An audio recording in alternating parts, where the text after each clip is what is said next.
1.8 followers na ako. Hala, pwede ka din. Ang galing, pwede ka rin yung green screen, tay. 1.8 followers na ako, tay. Sobrang galing ko, sobrang galing natin. Di ko alam, guys, sobrang di ko alam kung ano nangyayari sa account ko. Bakit ang bilis ng followers talaga. Siguro because of Tambay series siguro, or baka merong naglalaro ditong bahay-bahayan. Ang ganda niyan, tangalin tapat, nasa kubo ka ng lamesa. Pati yung mama mo natawa sa'yo. Doon sila nagbabay. Nag-iinit, distract na ako. Di na ako nakapagkwento, meron sa mga patumingin. Gulo nang nangyayari sa buhay ko. Puso, papanggap na manok. Distract naman. Meron papanggap na solar. Ito yung lolo ko, sobrang ingay na to. Pa nagtitinda ng palamig. Hello mga guys! Alaga naman ako ng baby, no? Ito yung walang karakter na makulit eh.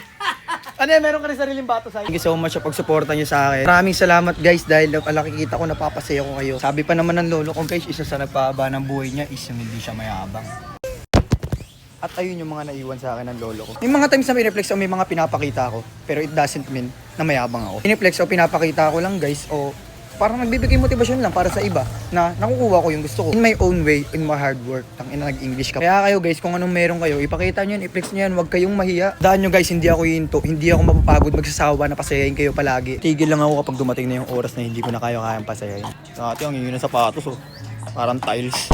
Palagi nyo lang piliin maging masaya. Tumambay lang kayo sa account ko, pumunta lang kayo sa account ko kung gusto nyo ng quick escape, kung gusto nyo matanggal yung mga stress nyo. Huwag nyo masyadong seryosohin yung content ko na gamit o yung ginagawa ko. Baka may naiinis sa akin guys. It's just an entertainment. Nakapagpasaya ako ng tao, wala akong inaargabyado. Kung gugustuhin mo ko, salamat. Pero kung aayawin mo ko sa pagiging totoo ko, at least hindi ako nagpakapeke sa'yo. Sa mga di nakakilala, ako si Batusay, kilalang masaya.